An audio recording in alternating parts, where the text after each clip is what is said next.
যে রাজা হরিশ্চন্দ্র তার কাছে যে যা চেয়েছিল তাকে তাই দান করেছিলেন বাবা। কিন্তু তার একটা অহংকার ছিল, আমার মতো দানের রাজার জগতে কেউ নেই।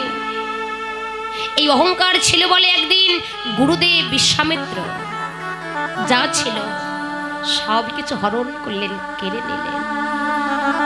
কেড়ে নেবার পর একদিন হরিশ্চন্দ্রকে বলছে, হরিশ্চন্দ্র তুমি তো আমায় সবকিছু দান করলে, তো দান করলে যে দানের দক্ষিণা দিতে হয় সেই দক্ষিণাটা তুমি আমায় দাও। তার আমার বলতে তো কিচ্ছু ছিল না বাবা, কি করে গুরুদেবকে দানের দক্ষিণা দেবে? ছোট কি করে গুরুদেবকে দানের দক্ষিণা দেবে? আমার বলতে কিচ্ছু ছিল না, একটাই সম্বল ছিল, স্ত্রী আর ওই পুত্র, বেকি তো আর কিচ্ছু ছিল না। নিরুপায় হয়ে গুরুদেবকে দানের দক্ষিণা তো দিতে হবে। নিরুপায় হয়ে স্ত্রী এবং পুত্রকে নিয়ে নগরে নগরে গিয়ে বলছেন, ওগো তোমরা কেউ দাসে নেবে? আমি একজন দাসী বিক্রয় করব। বাবা আপনি পারবেন গুরুদেবকে দানের দক্ষিণা দিতে? নিজের স্ত্রী এবং পুত্রকে নিয়ে নগরে নগরে গিয়ে কারো কাছে বলতে পারবেন আমি দাসী বিক্রয় করব? নিজের স্ত্রী নিজের পুত্রকে বিক্রয় করে গুরুদেবকে দানের দক্ষিণা আপনি দিতে পারবেন? পারবো আমরা জগতে কেউ? হরিশ্চন্দ্র করেছিলেন নিরুপায়, গুরুদেবকে তো দানের দক্ষিণা দিতে হবে। তাই স্ত্রী আর পুত্রকে নিয়ে নগরী নগরী গিয়ে বলছেন, ওগো কৃপা করে একজন কেউ বলো যে তোমরা কেউ দাসী নেবে নাকি আমি দাসী বিক্রয় করব। এক বৈষ্ণব বাবাজির কাছে নিজের স্ত্রী আর পুত্রকে বিক্রয় করলেন, কিছু করিয়ে নে, গুরুদেবকে দানের দক্ষিণা দিলেন।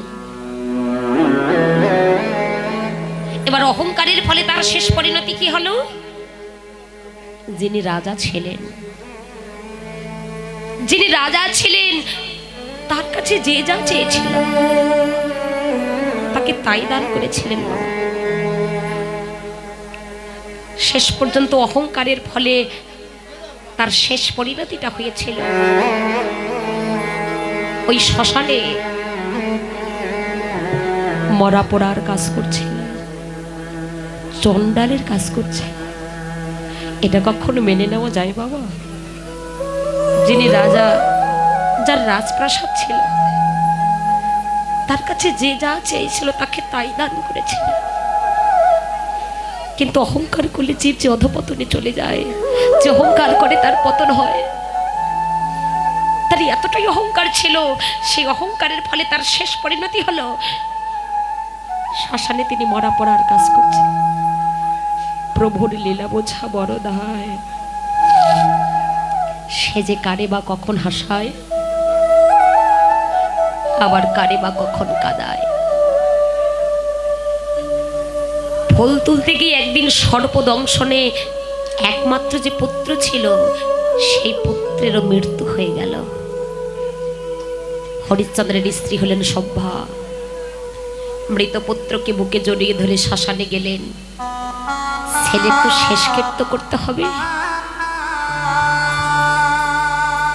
যেই না শ্মশানে গেছে, হরিশ্চন্দ্র দেখে বলছে, কে গো তুমি?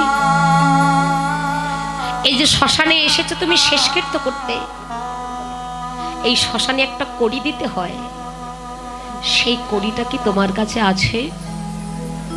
বাবা দিতে হয় না? আপনার দিদিকে দিতে হয়, শ্মশানে একটা কড়ি দিতে হয় না? হরিশ্চন্দ্রের স্ত্রী মৃত পুত্রকে বুকে জড়িয়ে ধরে বছর ধারায় কেঁদেছিল, খোকারে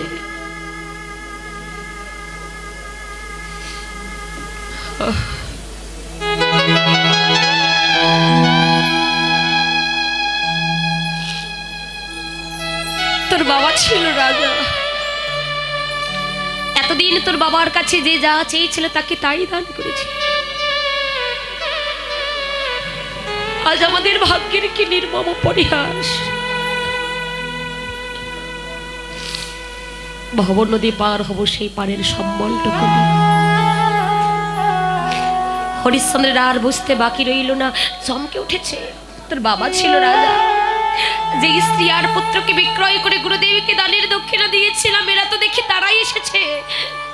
বিলম্ব না করে চিনতে পেয়ে ছুটে গিয়ে মৃত পুত্রকে বুকে জড়িয়ে ধরেছে।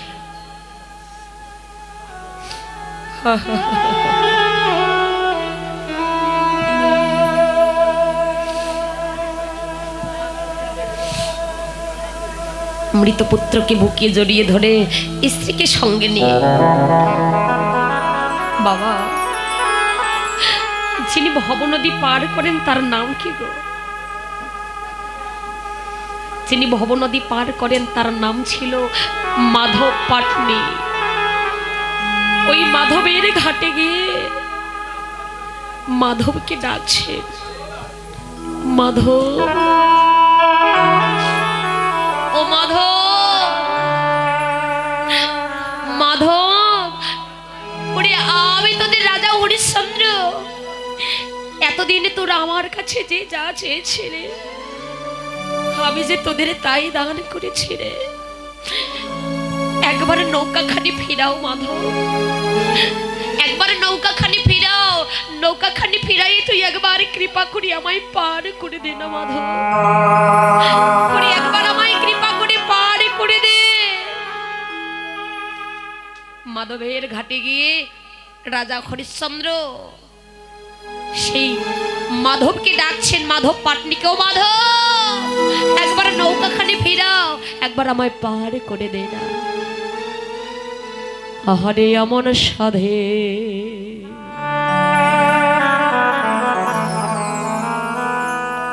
রাজ্য ছাড়ি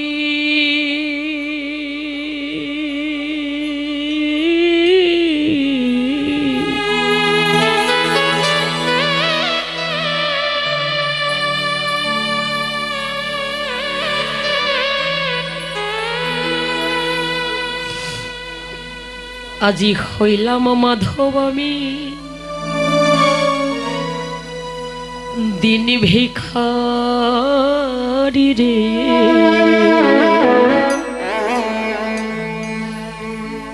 ওকে মাধব রে,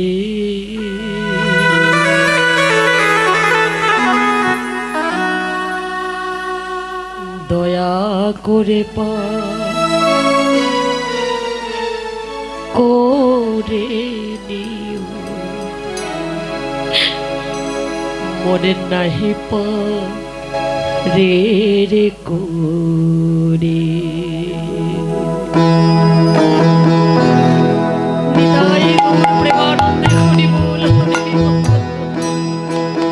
ও কি মাধব রে,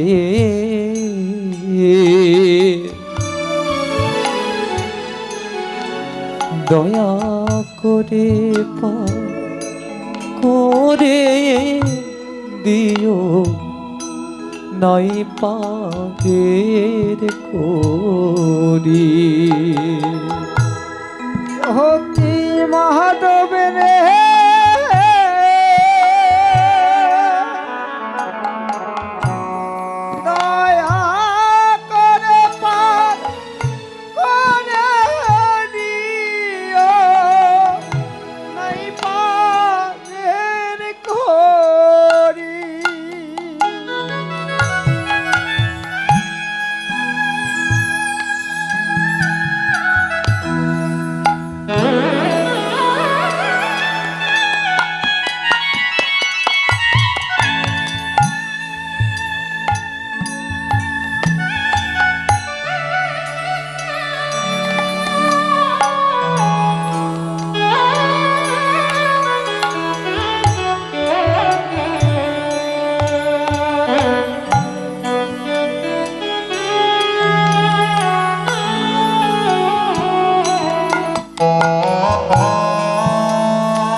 নববীর বেলা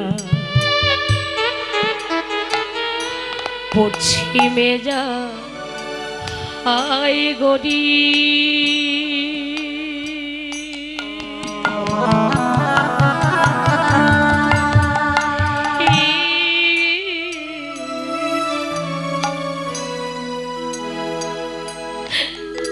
নাই রে মাধব আমার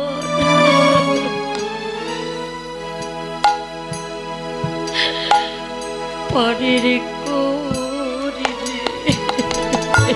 ওই নববে বেলা পশ্চিমে যায় গড়ি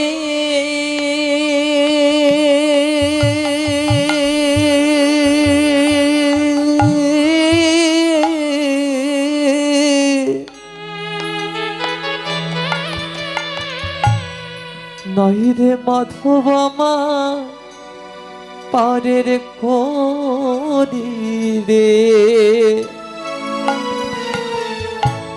পূবের বেলা যায় পশ্চিমে গড়ি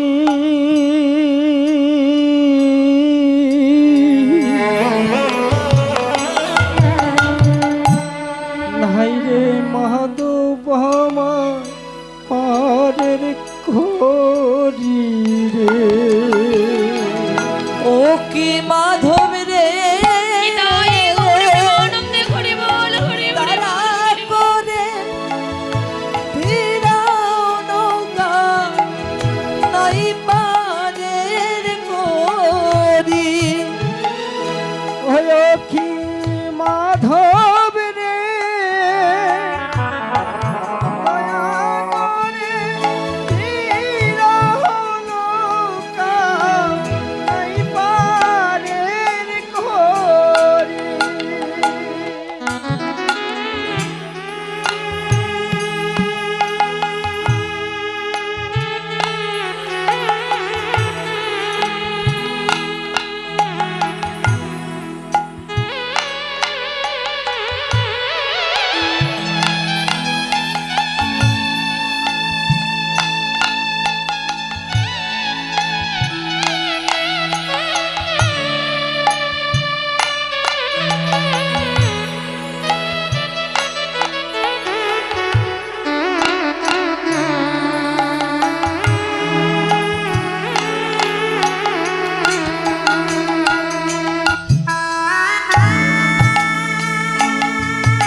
সুখের রাজ্য তেজ করি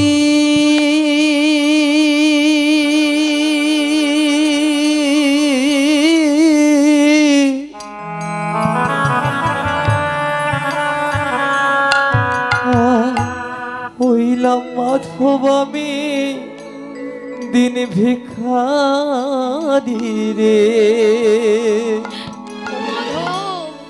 এই সুখে রাজ্য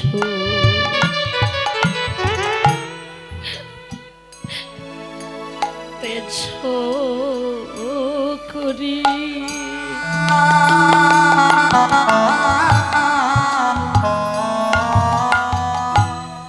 হইলাম মাধব আমি দিন ভিখারি রে সুখের রাজ্য তেজ করি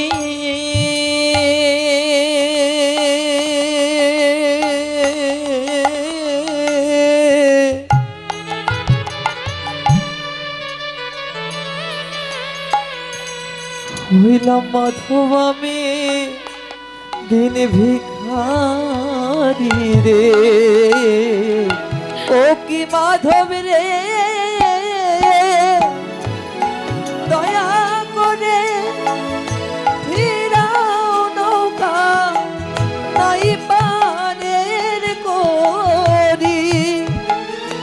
সখী মাধব রে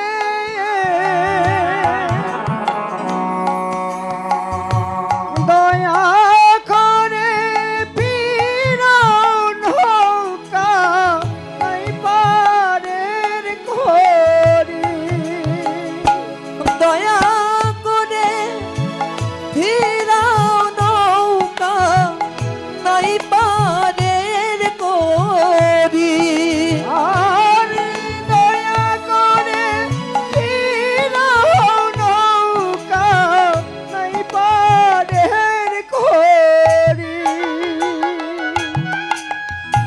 মাধব, একেবারে নৌকাখানি ফেরা। আমি তোদের রাজা হরিশ্চন্দ্র, এতদিন তোরা আমার কাছে যে যা চেয়েছিল আমি যে তোদেরকে তাই দান করেছিলাম।